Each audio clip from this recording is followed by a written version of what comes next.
In this problem, we have to graph an inequality, which will include shading the result of what side of the border line makes, as ordered pairs, that makes the statement true.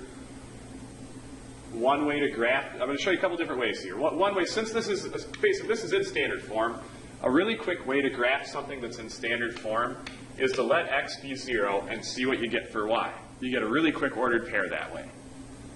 If I let x equal 0, this 2x term kind of goes away. So I get negative y, I'm going to treat this like an equals for a second. Negative y equals negative 1, well that means y must equal 1. So I can plot a point at 0, 1. Now I need this, I shouldn't have destroyed that, I need it back. Because now I'm going to find the other intercept. I'm going to let y be 0 and figure out the x-intercept. And the reason I like using zeros so much is because when I plug in 0 for y, it makes a really quick equation. 2x equals negative 1 means x would have to be negative 1/2, and that's an easy enough point to plot. It would go right about there. My boundary line is going to be solid because I have a less than or equal to sign. I'm just going to plot a few of these points here to get an idea what's going on. Oops, terrible. There's my really poorly drawn boundary line. Now I need to shade one side or the other, because in an inequality you get a whole bunch of ordered pairs either on one side of the line or the other that'll make the statement true. So I just need to test really any point that's not on the line. I like using the origin when possible because it's easy to plug in zeros for x and y.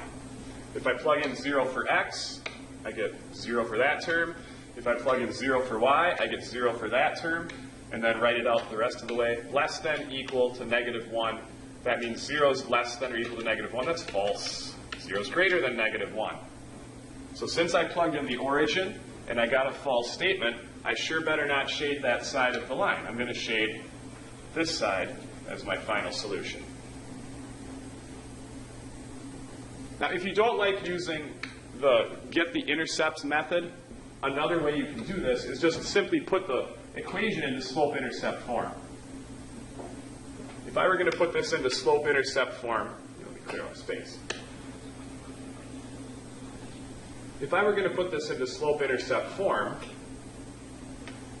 I'd have to subtract the 2x over. So I'd have a negative y. I'm going to treat this like an equals for a second. Negative y equals negative 2x minus 1. And I don't really want a negative y, I want a positive y. So I'm going to divide every term by negative 1, which just means switch its sign. Now I'm in slope-intercept form. I can plot a point at 0, 1, and then from there I can go up 2 and over 1, because that's my slope, and g, I get the same line. And then from there you test an ordered pair like we did the first method. So either way you choose it, you should get the same boundary, you should get the same result.